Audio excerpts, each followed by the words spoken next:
হাওড়া ব্রিজের গল্পটা শুরু হয় ব্রিটিশ আমলের কলকাতায়। তখন কলকাতা ছিল ভারতের রাজধানী।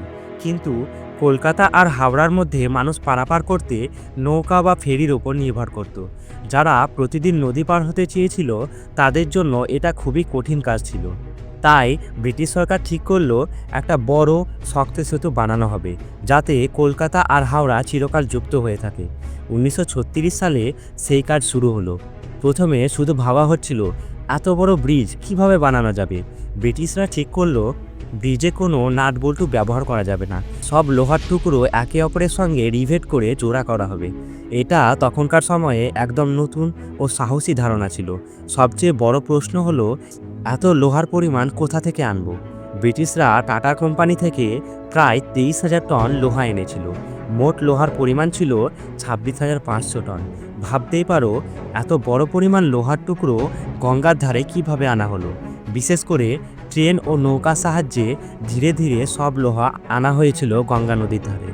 এই ব্রিজ বানিয়েছিল British company Cleveland bridge and engineering company limited এবং ভারতের Braithwaite Burn Jessop construction company সাহায্য করেছিল।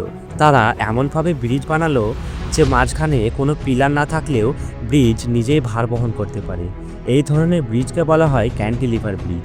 প্রতিদিন অনেক শ্রমিক আর ইঞ্জিনিয়ার একসাথে কাজ করছিল। 1942 সালে এই কাজ শেষ হলো। 3 ফেব্রুয়ারি 1943 সালে মানুষ প্রথমবার ব্রিজ দিয়ে চলতে পারলো। ব্রিজের দৈর্ঘ্য ছিল প্রায় 705 মিটার, উচ্চতা ছিল প্রায় 82 মিটার। দুই পাশে থেকে ঝুলে বানানো হওয়ায় এটি দেখলে মনে হয় যেন আকাশে ভাসছে। ব্রিজের ওপর দাঁড়ালে বিশাল নদী আর শহরের দৃশ্য একসাথে দেখা যায়।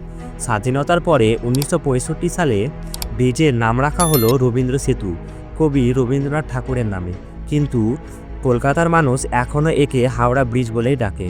প্রতিদিন প্রায় 1 লক্ষ গাড়ি এবং 1.5 লক্ষ মানুষ এই ব্রিজ দিয়ে পারাপার করে।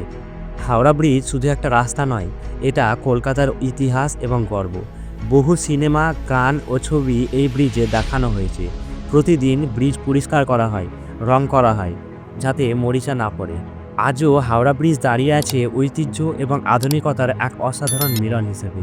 এক সময়ের নৌকা পারাপার থেকে জন্ম নিল পৃথিবীর বিখ্যাত ব্রিজ, যা শুধু রাস্তা নয়, কলকাতার হৃদয়।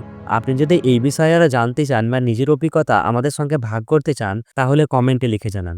ধন্যবাদ।